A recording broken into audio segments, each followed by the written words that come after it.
Hi, BookTube, back on Jackie's Lyric Corner. I am Jackie, and it's 2025.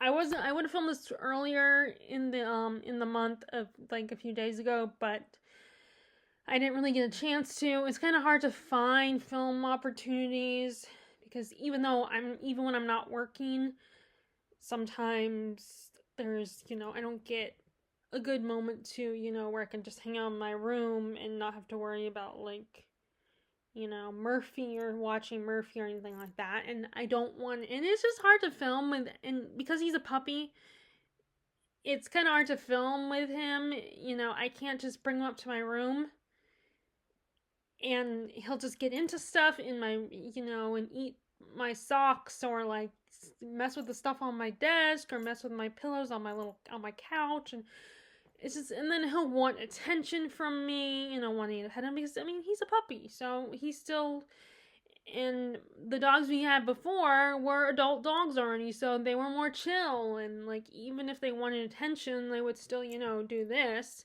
When they wanted you to pet them, they mostly would, like, I could have them come up here and just, lay in the bed I had in the corner, which I got rid of because Murphy's not interested in the beds that we had. He likes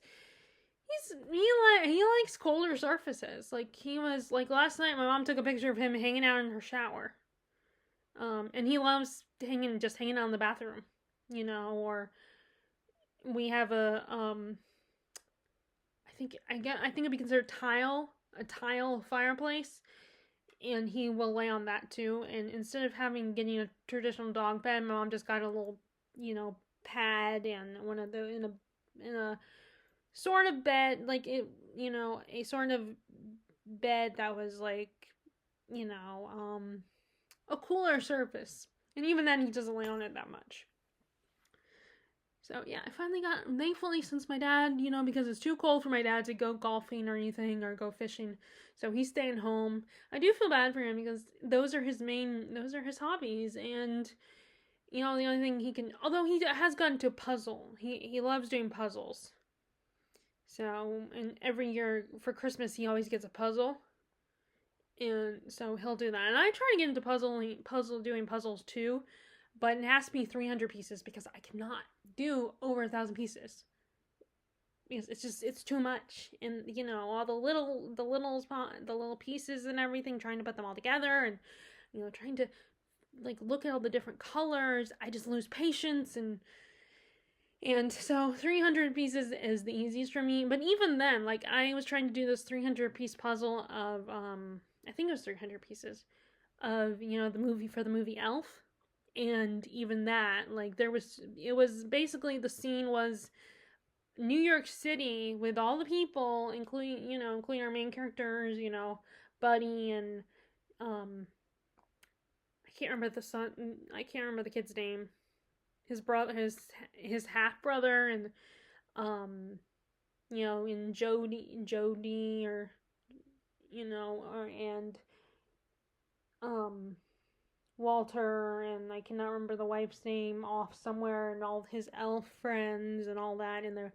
So it was a bunch of little things in there, like little decorations and buildings and all that, and the snow on the ground. So it was a lot of little details that just got to be too much, and I finally was like, had to bring it downstairs, which is always a hard process because I'm trying not to hit the board that I have the puzzle on. I'm trying not to hit my walls, and as I'm taking it down, and then I'm also worried, I don't want to drop a piece. So it's always such a hassle, but sometimes I just have to, and that's probably why it takes me so long to, resign myself to the fact that I need extra help, is because, it's such a hassle to take it downstairs. And my parents are not going to want to spend like 30 minutes up in my room helping me build a puzzle. So, I need to bring it downstairs. And it's such a hassle, so I'm always hesitant to bring it downstairs if I'm ready to. Plus, I also want to, do stuff while I'm working on the puzzle. And I'm not, as much as I love reading, I don't listen to audiobooks I don't always listen to audiobooks when I do my puzzles. And, I just watch TV or play a booktube video. And I can't do that when I'm downstairs with my parents. I can only do that in my room, so I'm always like, I don't want to be stuck down. I don't want my dad to expect me to, help him like the whole time and have to be stuck down there. But I mean, I do help. I'm not saying that I don't. It's just, I end up I'm not as focused. That's one of the things that I don't get hyper focused on. So, anyway, now let's talk to how my reading is going right now. So I'm debating. I don't know if I'm gonna do a TBR or not. I know I said that last year, and I think I ended up doing TBRs anyway throughout the year because when I see other people's TBRs, although I end up getting inspired to do my own TBR, but what I want to do this year is try not to focus on getting.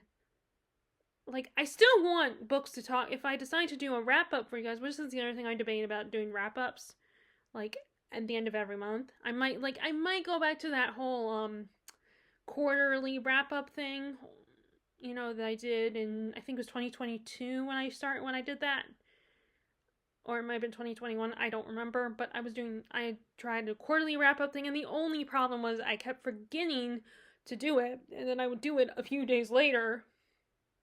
And then I would have, sometimes I would forget books because I read so much. Which is the other thing I've already talked about in my goals video is I want to work on not focusing on reading so many books. And so that kind of ties in with the whole, like, worrying about making sure I have something to talk to you guys about, having a book finished so I can have something for you guys, so I can talk to you guys about. That's, and my biggest concern is more about the fact that I feel like I end up neglecting bigger books that I've bought over the years that I want to read. I do want to read it. I'm excited to read them. Or books that are more challenging reads, like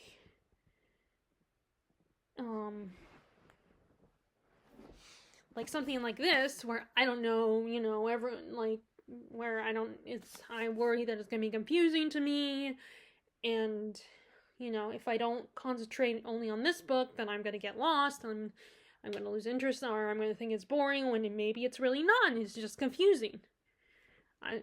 So I end up neglecting books like this, or books, like I said, or the bigger books, like, those big epic fantasy series, like Wheel of Time, or, Brandon Sanderson's Stormlight Archives or something, or, even a Stephen King book, because it's going to take me more time to read it, and more commitment, and even though I love reading 500 plus pages, 600 I might be able to pursue, get done, but that will take me more time, and I have this bad habit of worrying I want to have books to talk to you guys about. So, and just for the record, I'm not trying to say this is your guys' fault, because it's not. It's me putting pressure on myself.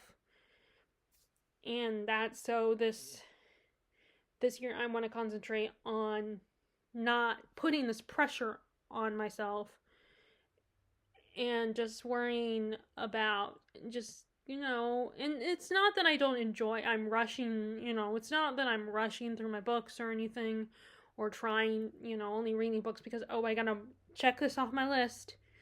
There might be a little bit of that, because, I'm feeling like I gotta catch up to other people, because everyone, catch up to other people. Like, I don't jump on trends all the time, but, you hear about a book so much, then you kind of get interested and want to read it. Like, I remember hearing about Legends and Lattes, and I enjoyed it. I had a fun time with it, but I'm also not I'm not actively pursuing the prequel book that Travis Baldree wrote, which is, I don't even remember what it's called.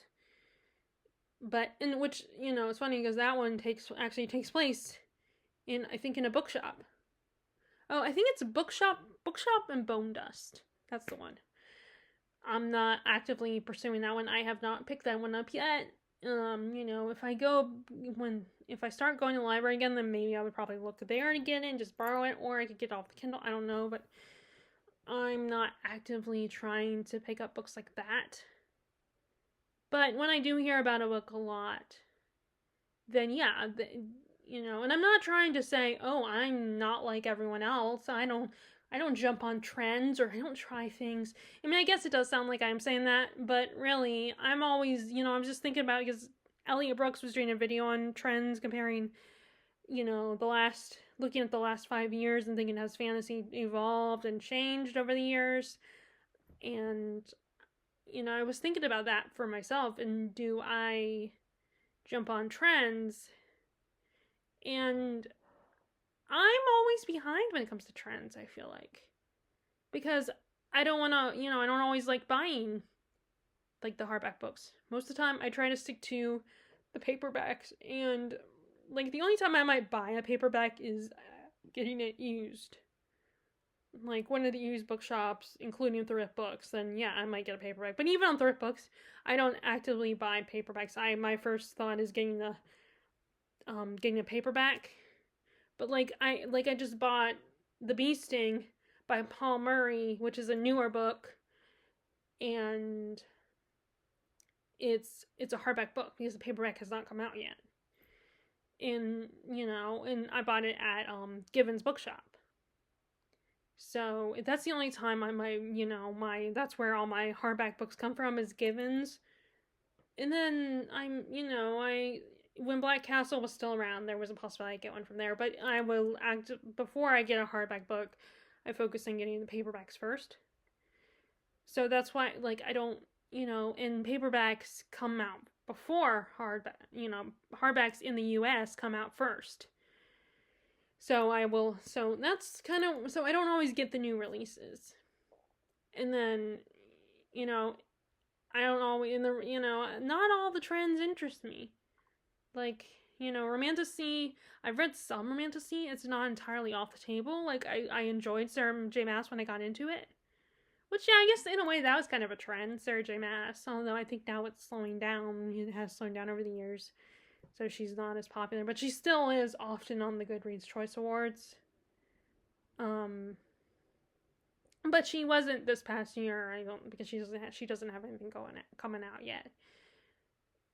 But I mean, I'm up for trying things, and sometimes, I'll try trends, but I'm not gonna, but not all of them interest me. That's all I'm saying, is not all of them really will necessarily interest me. But anyway, so, back to the whole TBR thing. So I don't know, but there are books I'm thinking about reading. And the reason why I'm hesitant to do a TBR is also not just because I'm trying not to put pressure on myself and just not worry as much about what I'm reading, but also the problem that I continued with now, which is picking a bunch of books off my shelf and be like, oh, I want to read that one, and I want to read that one too, and oh, I need to read that one. Like, like, for instance, I started reading The Talisman by Stephen King, but then all of a sudden I remembered, oh, wait, I wanted to read Fairy Tale in the wintertime. I thought Fairy Tale would be perfect for wintertime. And then, there's all of a sudden I wanted to reread Touch Me Not by Jose Razal, which that's what I'm currently reading.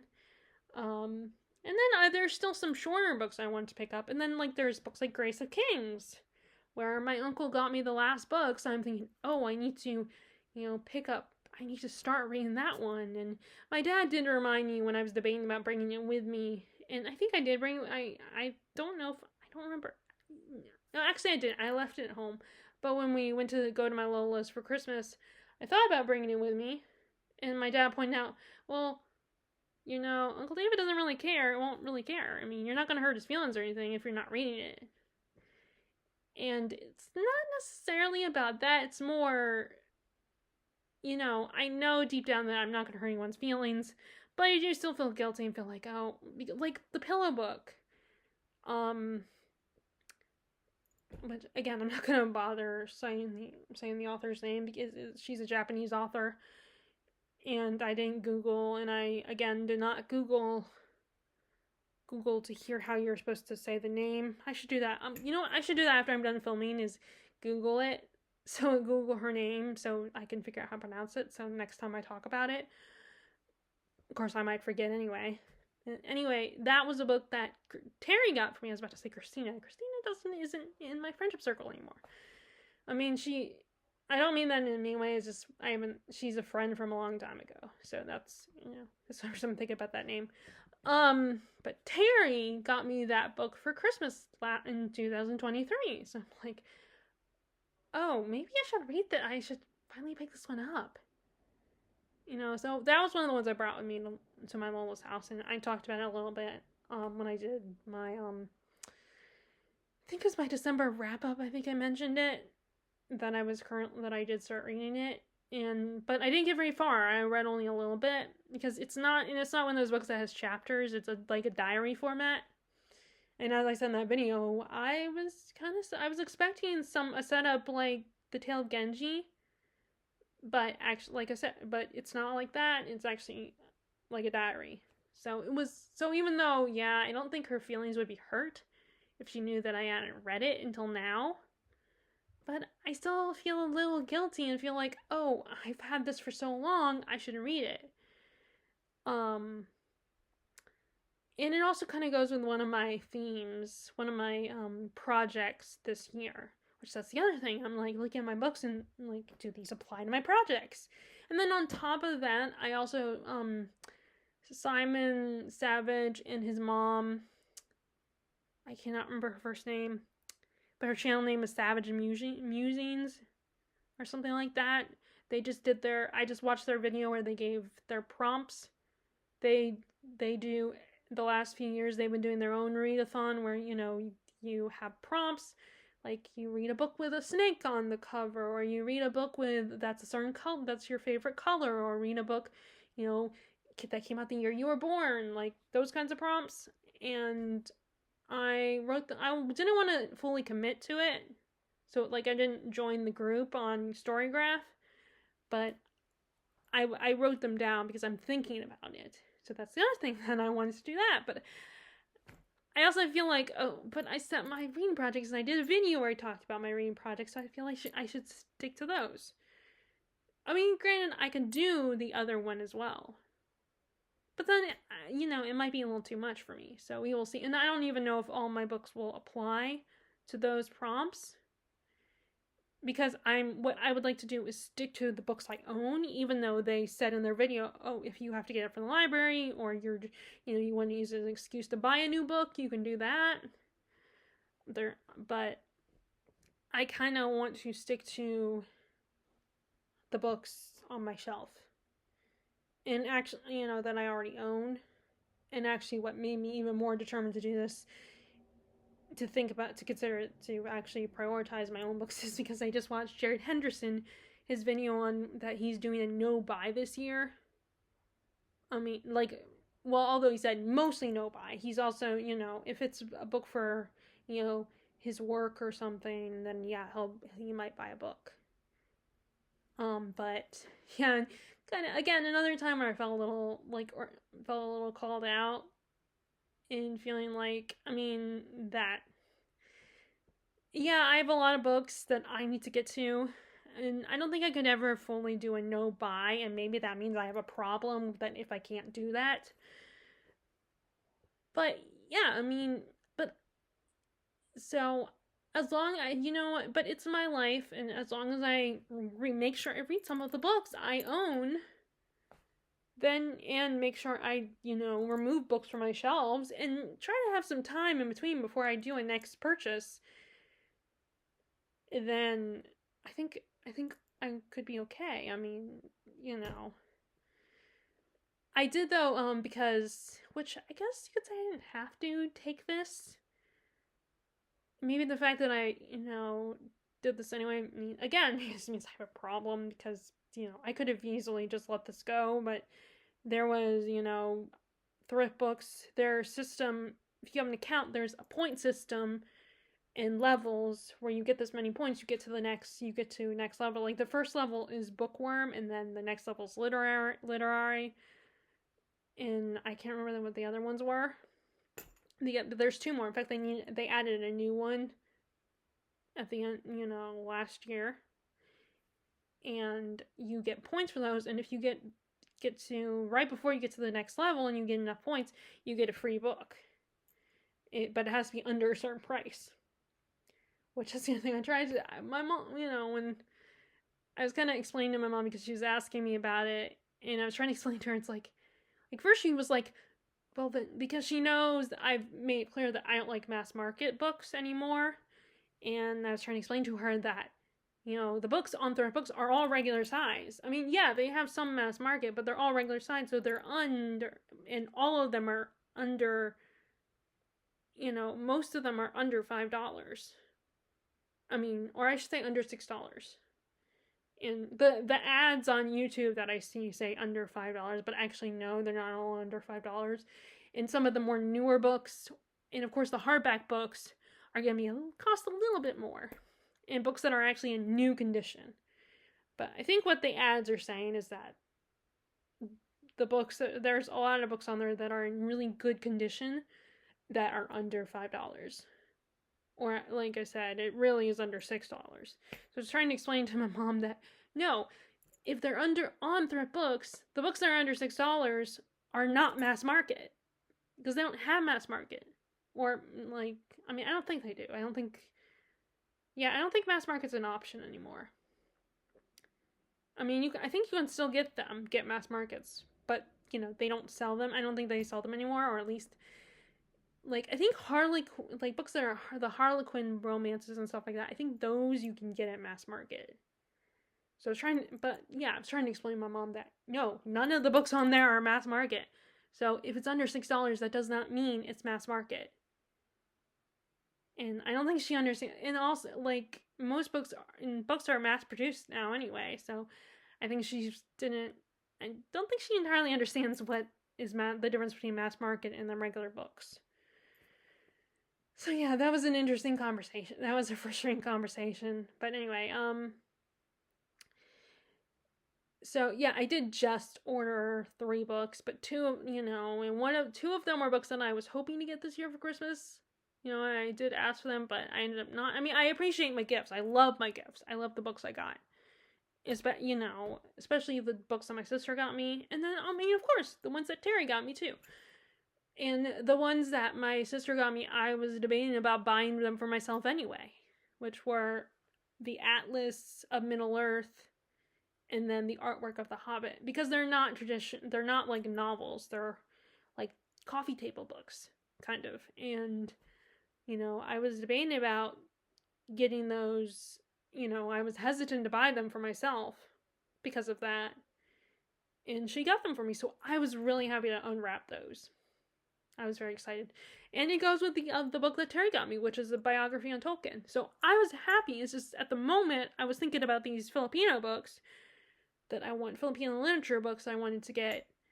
And I ended up buying them for myself anyway, so. Which it shouldn't be about that. Christmas is not about. It's about spending time with your family and your loved one. And for Christians, it's about the birth of Jesus. And it's, it's about giving to others. And I do love that part too. I love shopping for other people and, especially my nephews and my niece. That is so much fun. Especially because I'm not a kid anymore. So toys are not, I don't although there are some adults that if you like, especially adults that are into comic books and stuff, there are still toys that you might get. They'll just be sitting on your shelf. I have a Riddler action figure. It was something I would have wanted to get as a kid, but I never, I was not that hardcore of a fan at the time. So I reached the first Comic-Con I went to, not Comic-Con, Awesome Con that I went to, I immediately was like, I'm getting an action figure. I always wanted one. So I got the Riddler action figure, but it's sitting up top, and it's still in the box. While the Funko Pops, I'm more than happy to take them out of the box and set them on my shelf. I have them in, I built a separate shelf, which if I ever showed my shelf to Daniel Green, I hope he would appreciate that I separated them from my actual books. I mean, they're still visible if I ever showed my shelf to him, so I would still probably get not a great grade. But anyway, but although those videos are really fun though, he grades you send a picture to him of your shelves, and he will give them a grade. And I know he cannot stand Funko Pops, so sometimes that gives you a little bit of a downgrade, but it's all in good fun. So, and I would be apprehensive though to send my shelves to him, especially since some of they're like crowded. And I mean, although there are people that are worse from what I've seen, even more crowded than mine. So mine aren't that, compared to other people's, mine are not that crowded. Anyway, so let's actually get to talking about the books I'm currently reading, and then I'll talk to you about the books I'm thinking about reading. So first I did continue to pick up The American Senator, because I want to again try to read a Trollope book. Maybe not every month, but every few months, possibly, because I don't have a lot of them, but this is a standalone. Although for a second when I was reading it, I was worried that, oh, is this part of the Palliser series? Because there are references to, there's a name they mention in this book that I recognize from reading descriptions of the Palliser series that is in this book. And of course they do say the Palliser, so there might be a link, at least, even if it's not part of the series, there might be a connection to it, but I think I'm thinking this is standalone. But yeah, again, this is really good, and I feel like Trollope is a good palate cleanser, because, I was, like, back in October when I was reading The Omen, I read The Framley Parsonage, and I think that was really good because it was a little lighter of a story and a happier story and not as dark as The Omen. So I think it was good to read something like that while I was reading something as dark as The Omen. So I think his books are good for that kind of situation. If you're reading a darker story and you want to read something that's a little more less tense, a little less of a dark story, and read something a little more light and fluffy and happy, where everything's gonna work out and good's gonna win and everything.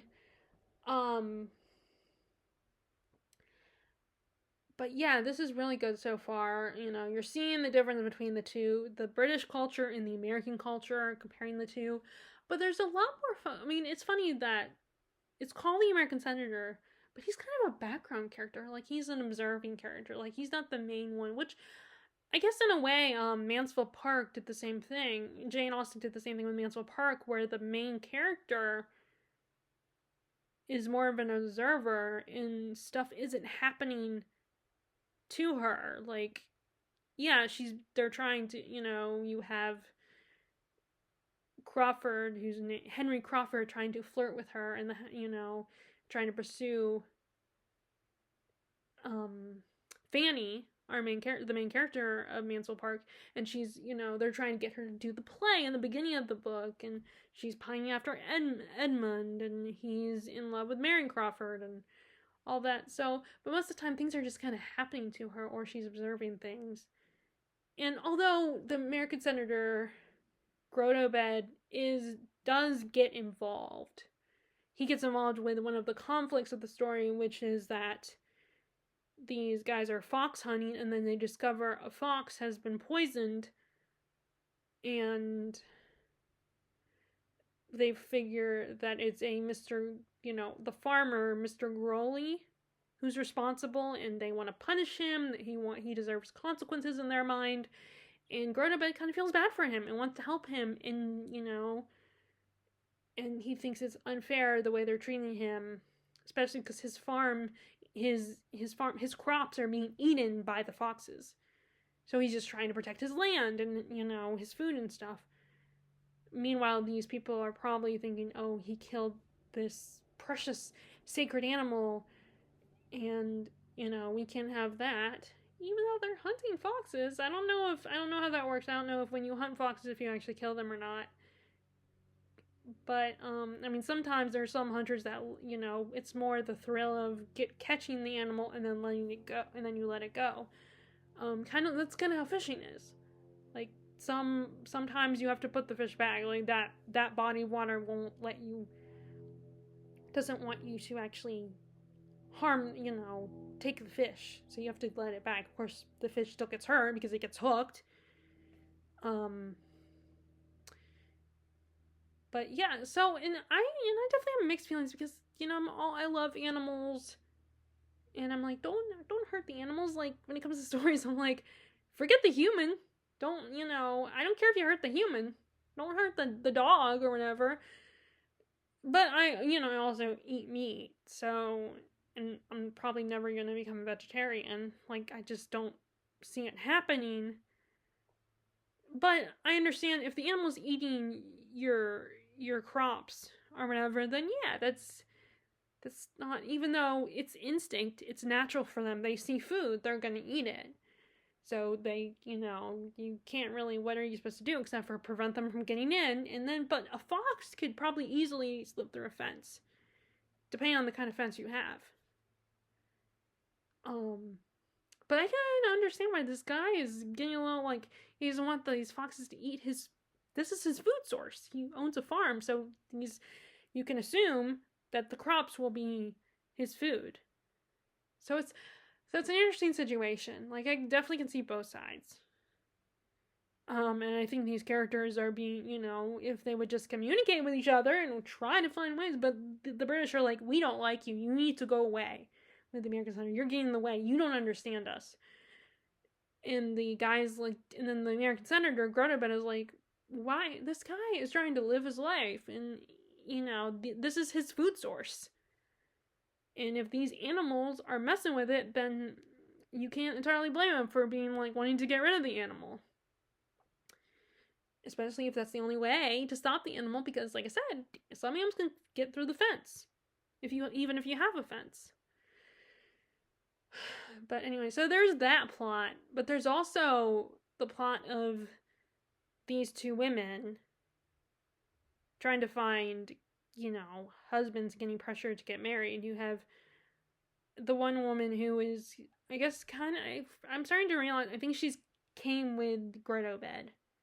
I'm still not entirely sure, but I think there's a connection between the two of them. And she has to marry John Morden, who is, he's, what is it? A diplomat. But then he's not as wealthy. And she doesn't love him. And so she's kind of interested, and she's met Rutherford, who owns the land. That is I think he's the landlord of Growley. I think he's Growley's landlord, actually. So that's what links them. And he wants, and she is like, oh, he might be a better option. But he hasn't really done anything. Like, they flirted a little bit, and she spent time with him, but he hasn't, like, proposed or anything. So there's this little bit of a love triangle where John is like, okay, if you don't love me and don't want to marry me, then call this off. But then she's like, no, can't do that. Because if Rutherford doesn't marry me, doesn't show interest, and doesn't ever propose to me, I gotta marry you. Because I think financially she's got problems. And then, so the other girl is Mary, is her name, I think, and she's being pressured to marry Larry 20 Man? I think it's 20 Man. Because I know he is, like, it's a very unique name, so she's being pressured by her stepmother, and she's, like, not sure, and she's told the guy no, she's refused him, but the guy is like, Larry's like, oh, you might change your mind. So, her stepmom's like, oh, you haven't given him an answer yet. Which is not true. She did. She said she was not interested, but he's assuming, oh, she's going to change her mind. Because her stepmom thinks he's a good match for her and a good suit for her. He's a nice guy. He really loves her. And there's nothing inherently wrong with him. And he has the right amount of money and everything. But, Mary's not interested. She doesn't love him. And she's like, okay, give me, a few weeks or a few months to think this over. She tried 6 months, but the guy was like, 6 months? No way. So she's like, okay, fine, 2 months. And of course, Larry and her stepmom are like, oh, that's good as yes. That's yes. She's, because they're assuming she'll automatically change her mind, which, yes, could happen. It could happen. She could change her mind, but she's also going out of town. She's going to the Cheltenham and leaving, and so, like, yeah, maybe over time she can change her mind, But I think it's kind of hard to change your mind if you don't spend time with the person and get to know them and maybe allow yourself to fall in love with them. She's not doing that, and she's so wishy-washy. Like, she's driving me crazy because, yeah, she gave him an answer, but then she's all like, oh, I feel so bad. Everyone's so unhappy. My stepmom is so unhappy. But then at the same time, the stepmom is being really annoying because she's like, oh, well, I guess my opinion doesn't matter. You only care about your father's opinion. And it's like, I just want to be like, oh my God, get over yourself. And the daughter is feeling so bad and feel like, oh, maybe I should do this anyway. Maybe I should agree. And considering the time period, even though I still think she's very wishy-washy, I can kind of understand why she would be hesitant and think, oh, maybe I should just marry him anyway for the sake of the family. Like, even though I get frustrated with her at the same time, I kind of understand why she's thinking that way. Why she's thinking, maybe I should marry this guy anyway. Because even her dad's like, this would be a good option, a good match. But he also doesn't want to pressure his daughter. He's all like, okay, I do think this guy would be good. He loves you and he's a nice guy and everything. But if you don't love him, then you need to, make that clear. And just tell us no. So she's kind of giving herself options and, to think about it and stuff like that. And so, yeah, those are the main plots of the story. So it's not entirely about the American Senator, but I'm curious how people come up with titles for books. Like, how do they decide what they're going to call the book? I guess that would be easy because it's a very simple, straightforward title that kind of talks about an aspect of the plot, which is that this American senator comes to the small village in England and gets involved, and, these people have clashing opinions on this one particular conflict. So, yeah, but anyway, so there's that. Hi. Okay, so also I did start, reading. I thought about reading this book in December, but I was like, you know what, I'm just gonna wait until January, and I probably wasn't gonna get to it anyway, so this is Flamebringer by L. Catherine White. This is the third and final book in the Heartstone trilogy. The first book was a retelling of Pride and Prejudice, while books 2 and 3 expand the world and go beyond that story. Like, there is a bigger conflict than just a romance.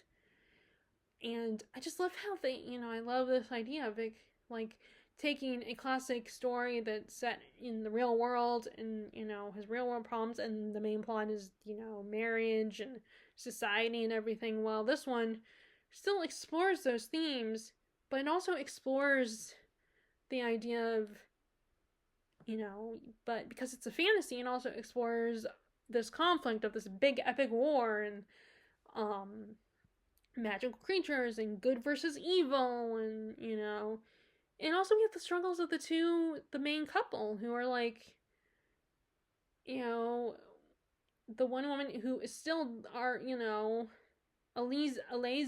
Eliza, is someone who is trying to prove herself, and she has to deal with, prove that she's a warrior, and of course she's looked down upon because she's what is considered a Nakla, compared to, Alistair Dern, who, the Darcy character, who is he's a dragon warrior. He's respected and a badass and everything, and he protects people, and she's seen as beneath him, and so she's trying to prove that she is a warrior too, and she's very strong and capable, and, it doesn't matter what just because what your label doesn't define if you're a warrior or not, if you're worthy of respect or not. It's what you do, your actions, that define who you are.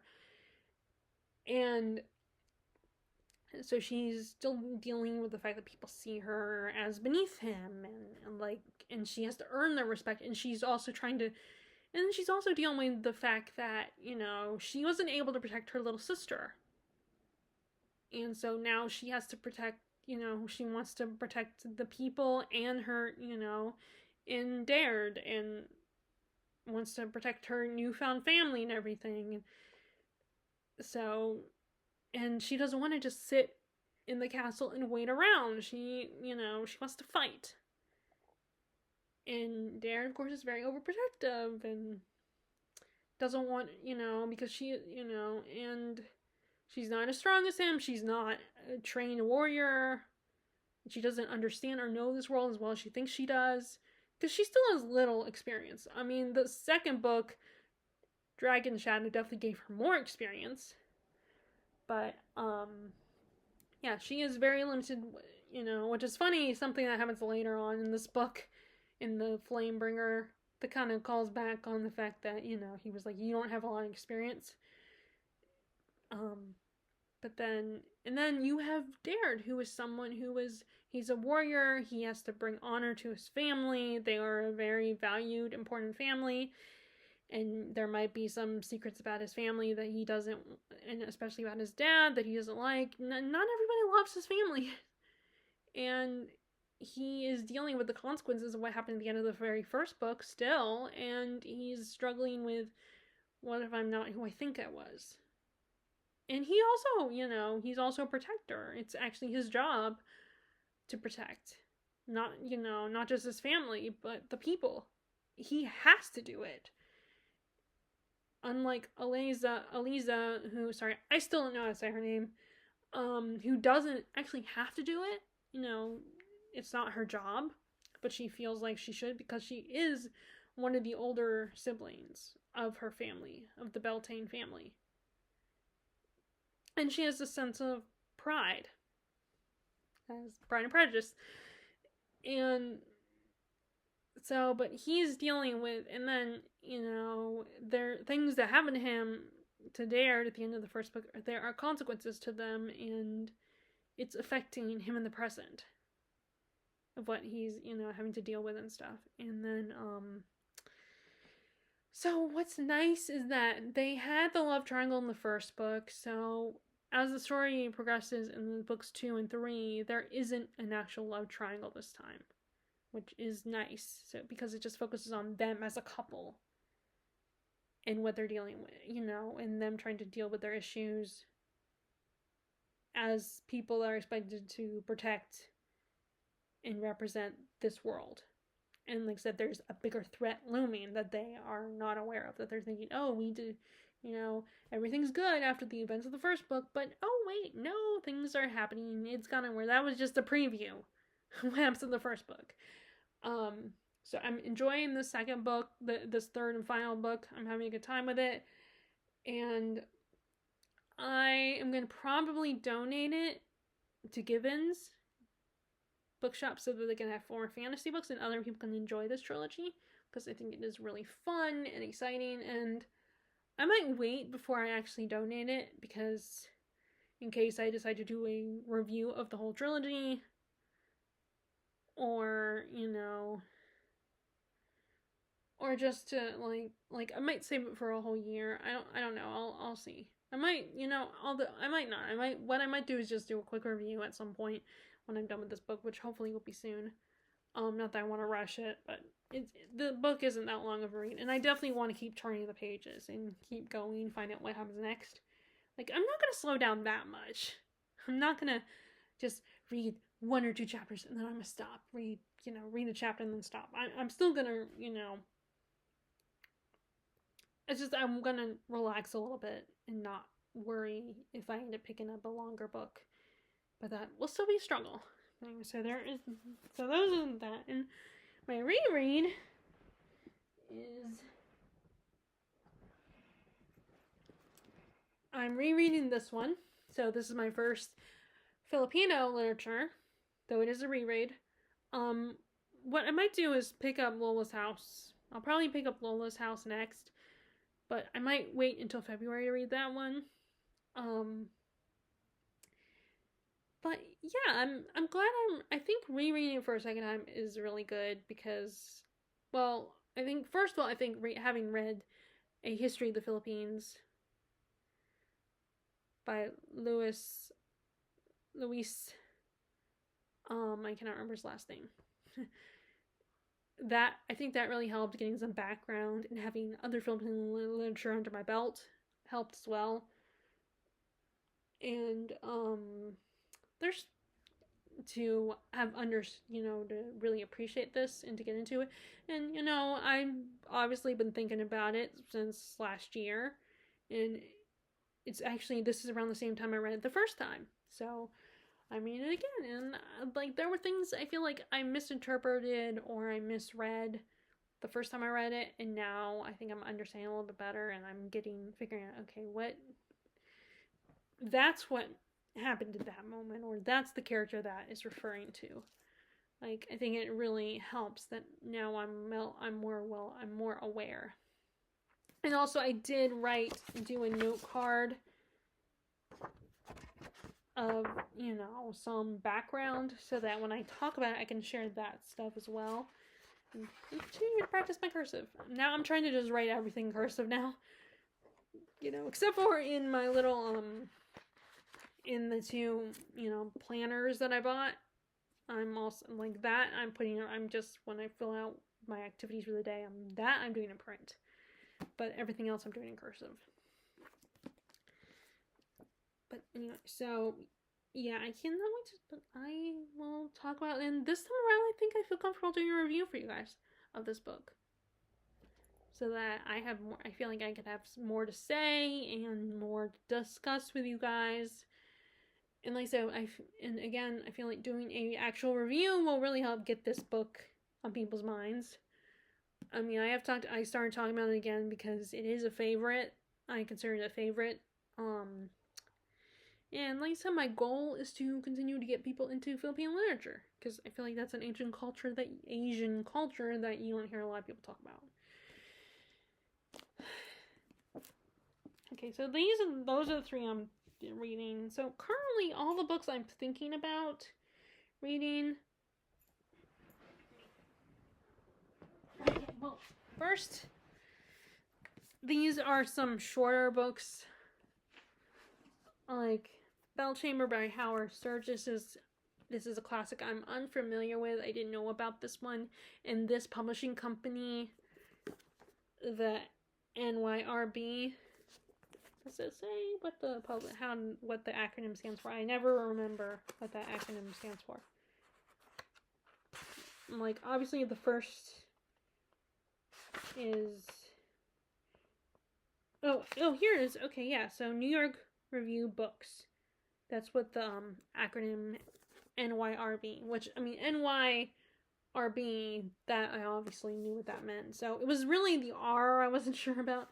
But yeah, I looked them up on the internet, and the website said they were a publishing company that tries to publish books that aren't as popular, which I think there is. Persephone Books, I think, also is another publishing company that does that. That they try to publish the lesser known classics, especially the ones that focus on women. I think that one also is known for that. So this one, I believe, is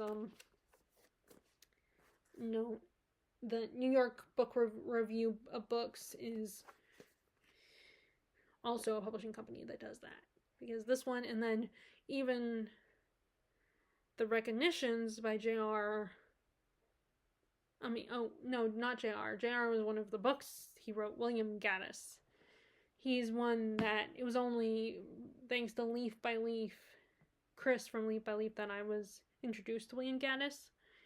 Which that's another book I need to pick up. It's super long, and I'm intimidated by it because it's very tense.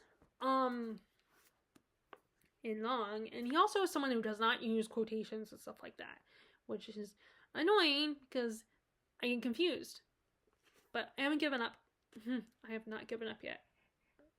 So this is this guy, Charles Edwin William Augustus Chambers.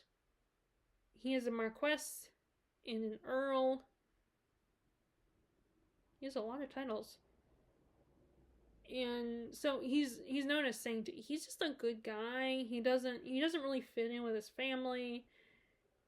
He's not a rogue and a scoundrel, but he's not really interested in things like, I'm looking at the back here, riding to the hounds, drinking or whoring,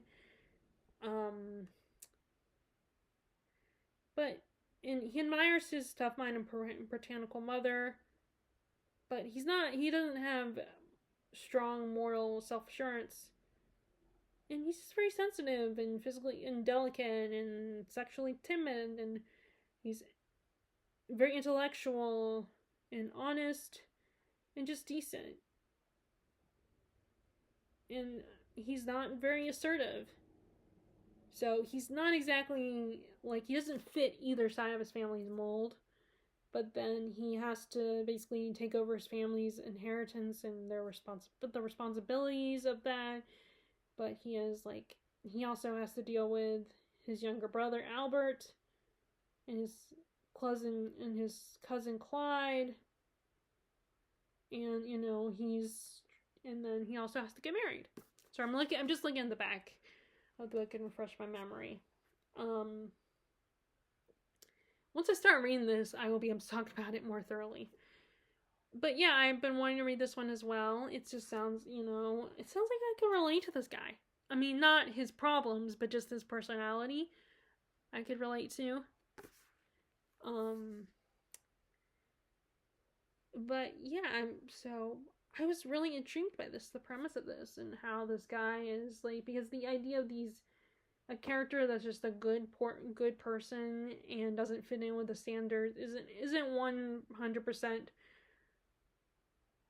either type of persona, that him kind of in the middle, struggling to fit in with his family, but he doesn't, he just doesn't fit, and trying to survive his family.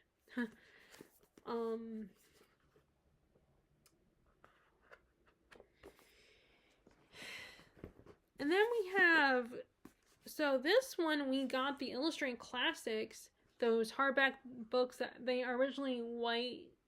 They're hardback books. They don't have a dust jacket, and they're like, they're written for kids, like middle, early elementary school, middle school reading, and often the titles are in black. And sometimes they used to sell them at like Michael's. And we got Journey to the Center of the Earth offline for my nephew, because he has a bunch of my sister and brother-in-law have a bunch of other ones, and we got that one for him. So I decided I think I'm gonna read my copy of it, Journey to the Center of the Earth. Although I've heard some reviews that, of course, that are a little bit more like, it's not exactly what people expect, and that it might not be as exciting.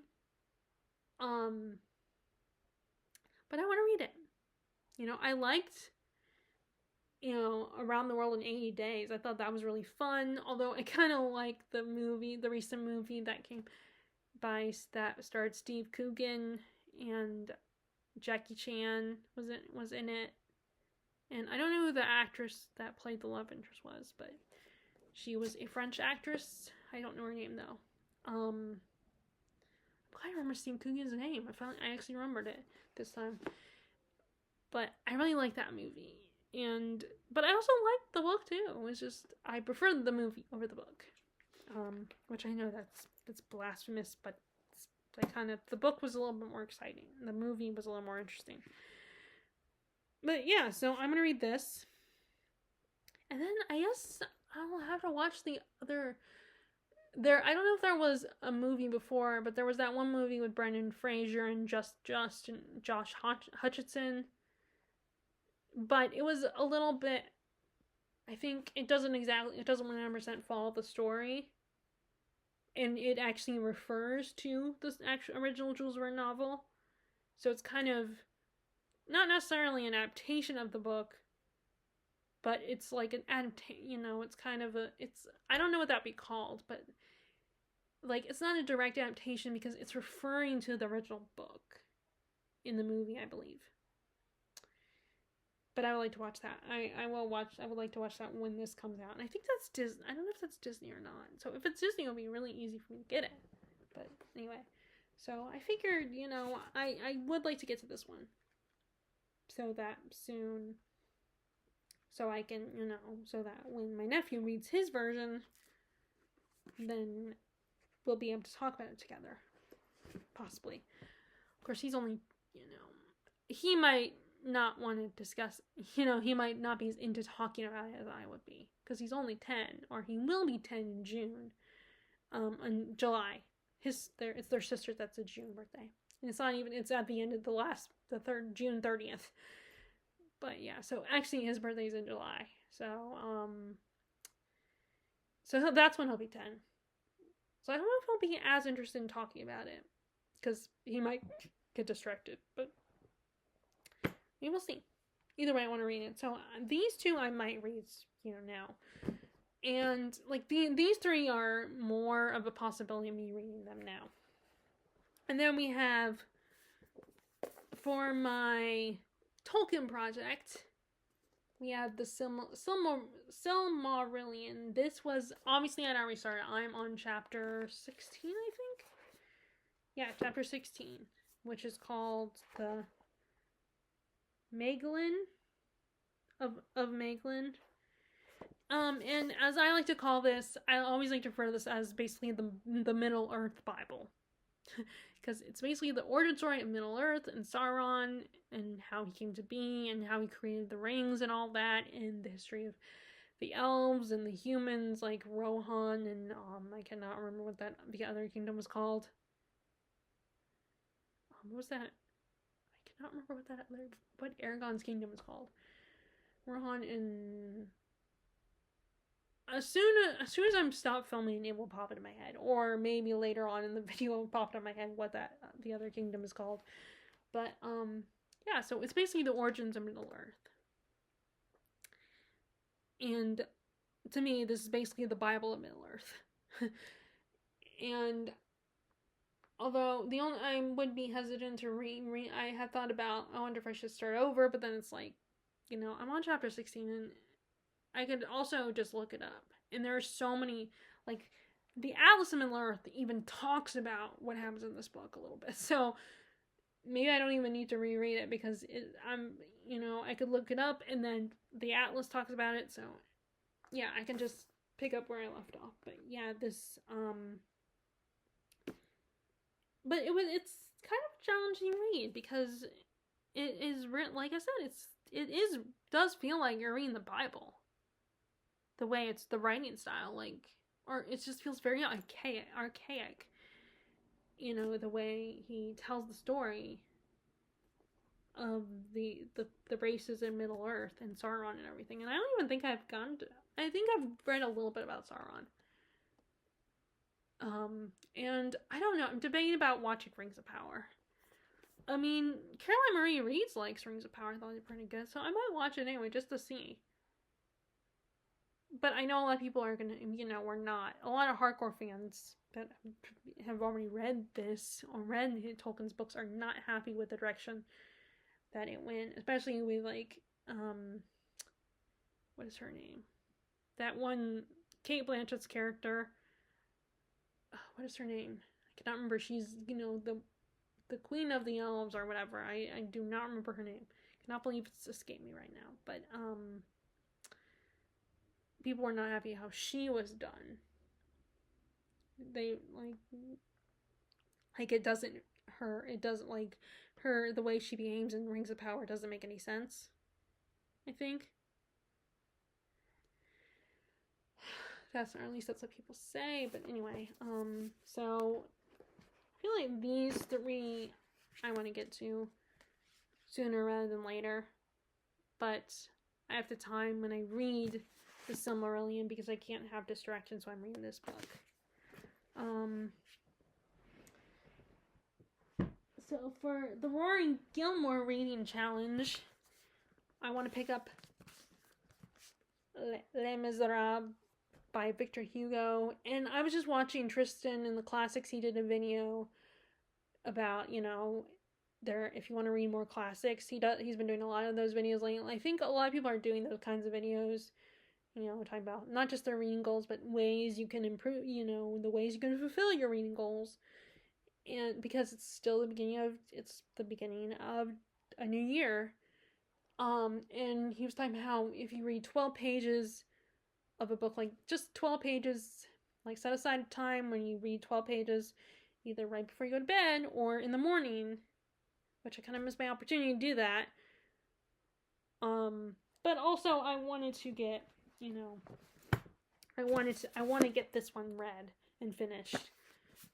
Because, it's not like I said, I'm not trying to rush it. It's just, I like the feeling of accomplishment that I've read that, I finished that trilogy, and now whenever I'm ready, I can donate it to Gibbons. So other people can discover how amazing that trilogy is, how fun it is. So I think, but either way, I think I'm going to try that. I'm going to try prioritizing reading 12 pages a day of this book. Because it's a chunky book. It's a long one. And then, so even if it's not until, but the other one I want to read from that list for wintertime is The Master Margarita. But that, I couldn't always save that for March. And then there's also, where is it? Is it, this one as well, Brothers Karamazov, because I want to get this one read before I jump into the next Dostoevsky book, which is Demons. I want to get to that. So I want to get this one finally finished before I get to that one, before I read Demons. So I'm going to try to get to this one. I want to start reading this one soon. I mean, like, around this time, so that by the time by next November and December, Demons, I can pick that up and not have to worry, not feeling like, oh, I haven't finished this book, I need to finish this one. But this is a long book. And I did do the thing where I'm like, I stopped it in the middle of reading, in the middle of a chapter, which I hate when I do that. Because then I get confused and don't know where I am in the book. Like, I want to stop at a place that's an actual stopping point in a book. And, I'm in the middle of the chapter right now, so I'm not in the middle of a stopping point. I'm not in an actual page break.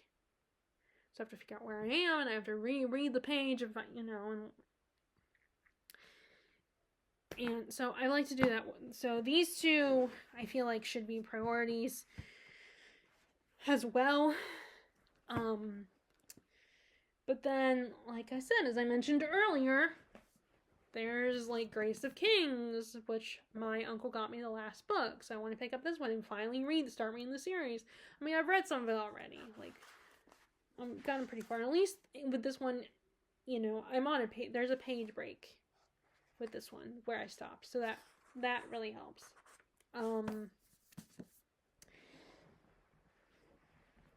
That's Grace of Kings. And then there's also,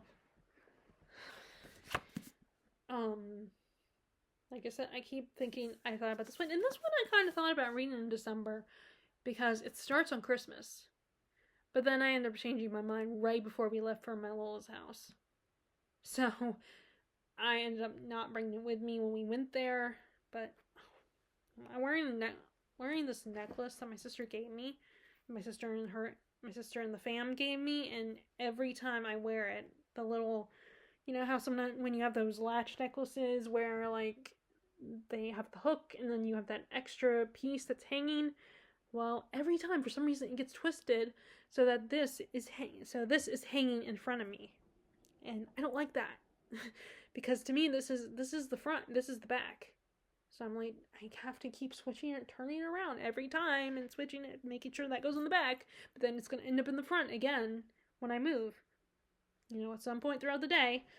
But anyway, so yeah, I was going to bring this with me, but then I changed my mind the last minute. I did bring American Savages with, not, I keep saying American Savage, Savage Detectives.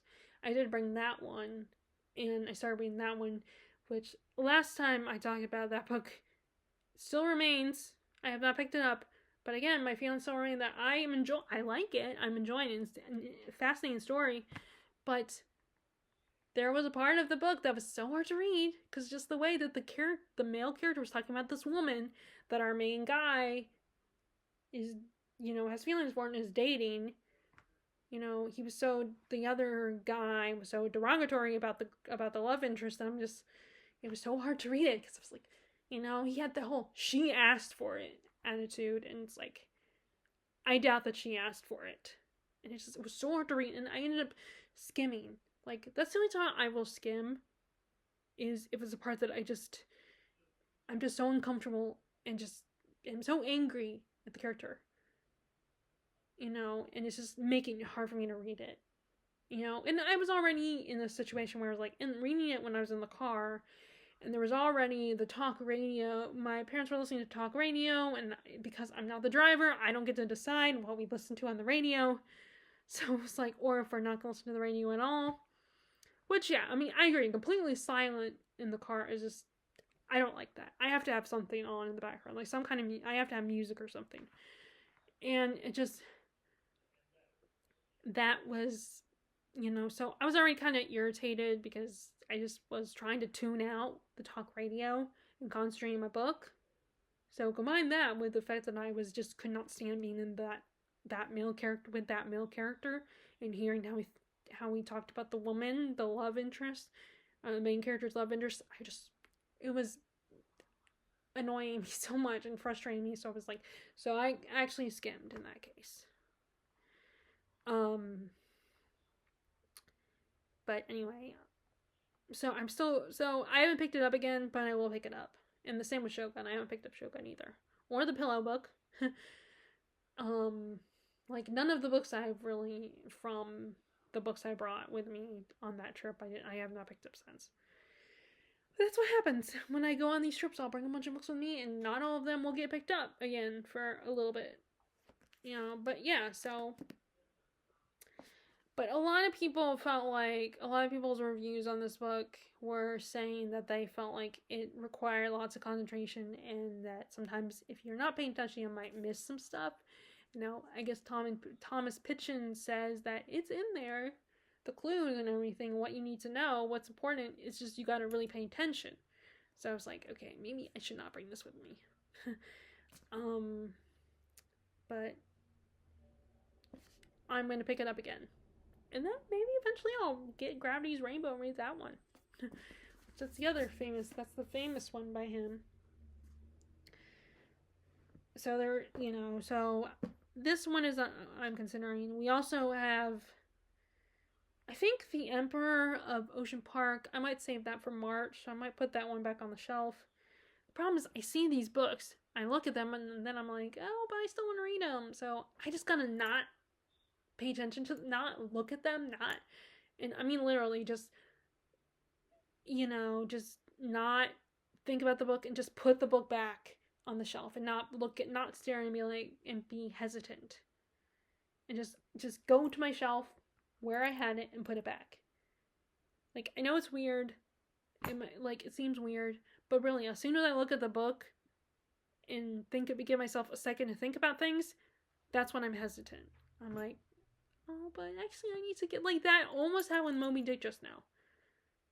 Because I decided I'm going to save Moby Dick for later, and then I almost was like, look at the book, and like, don't think about it, just put it back. You can come back to it later. So Emperor of Ocean Park, I might, because it's kind of a mystery, a thriller type story, I might save it for March mystery month. Or March is Mystery Madness month, so I might save it for that. Even though I don't really participate in that. Because for me, once a mystery is resolved, then it's, I'm like, I don't know if I want to read it again. And then there's, like, The Shadow Rising. That's from Wheel of Time, the fourth book in the Wheel of Time series, and I need to get to that one, but I keep neglecting it. And then, like I said, for my Stephen King read, I originally started The Talisman, but I was like, but I kind of thought about reading the fairy tale for wintertime way back. That was one of the ones I considered for wintertime. And so I was like, oh, maybe we should get to that. But then I started reading The Talisman. But I might save The Talisman for summertime, because it does feel like a summer read, like with the setting and everything. And then there's The Unconsoled. And that's one of the ones where I feel like I want to get to that one because I want to be able to have a Kazuo Ishiguro book that I've read that is my Kazuo Ishiguro book. And that's one that I haven't heard other people's thoughts on it. Because, like, Never Let Me Go and, what's that one about the butler? I cannot remember what that one's called. Those are so popular. Everyone loves them and talks about them all the time. Well, I would like to have one by that author that is just mine, that I haven't heard other people talk about it. So I want to get to that one as well. And then there's, I grabbed the 2 plays, The Tempest, because as you guys saw, I did just haul Hamlet and A Midsummer Night's Dream. I just hauled those 2 books because it's the Folgers edition versions and they're not mass markets. Which, that's what I need to do. I need to show my mom, be like, Mom, this is a mass market. This is not a mass market. But Thrift Books is a used bookstore. It does not sell mass markets. Every book on there is under $6, or unless it's, most books are under $6. So I shouldn't say every book, but I should say most books are under $6, but that does not mean that they're mass markets. It's an used bookstore, so all their books are used, but they're not mass markets. So that's what I need to do with my mom. I need to explain that to her.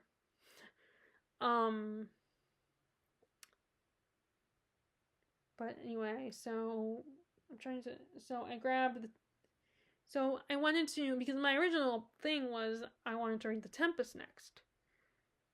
Because I think I will read Julius Caesar for March, for the Ides of March. That might be part of that. So the Emperor of Ocean Park and the Julius Caesar by Shakespeare, those might be March reads. Because of the month and the themes in the book world, the themes of that month are usually depending on what what is in your oeuvre of knowledge. It's the Ides of March, and it's, mystery month, the mystery month, so that might be the case in March. Those might be the 2. And then, but also, I've been procrastinating the Oedipus plays by Sophocles, which I am not sure if Oedipus Rex is in there. Because that's one of the books that's on the Rory Gilmore reading list, so I don't know if that one's actually on there or not. Though in my copy, I don't know if my copy has that play in there. So I'm never sure if I can include that in books from Rory's list of ones that I have that I need to read. But I did grab that one because either way I still want to read it. And then I'm trying to think, what's the last? Oh, the Thomas Jefferson, A Life biography. Those are my nonfictions. But I got 2 nonfictions. A History of Japan, and then the other one is the Tolkien biography from Terry.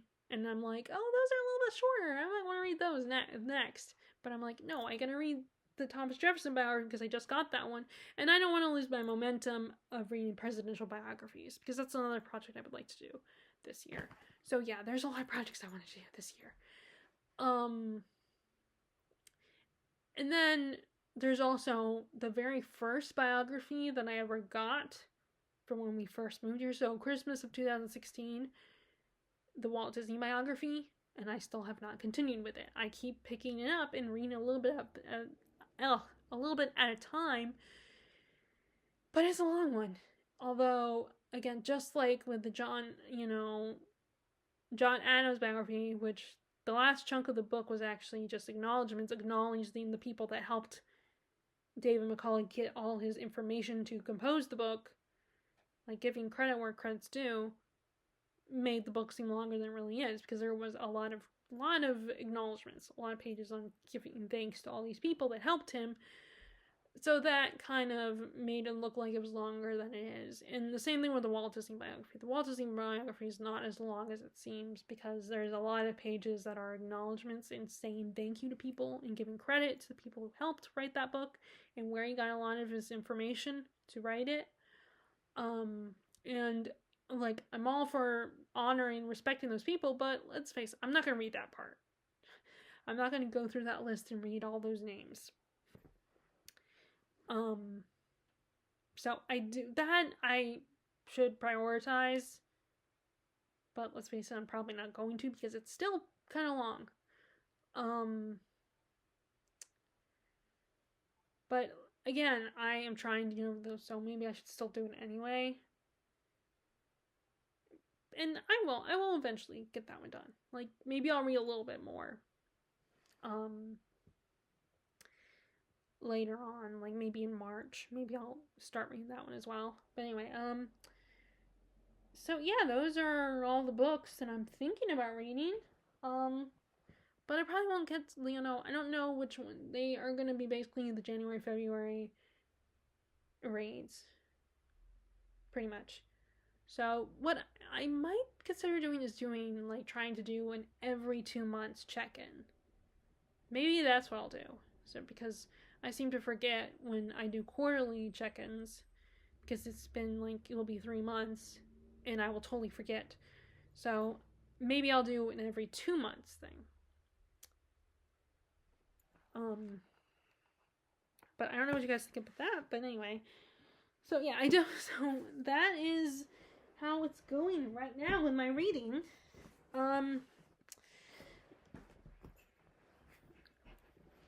I would love to know how, I hope your guys' reading is going well right now. Do you guys set TBRs? Or maybe, or are you like me, or are you not setting a TBR?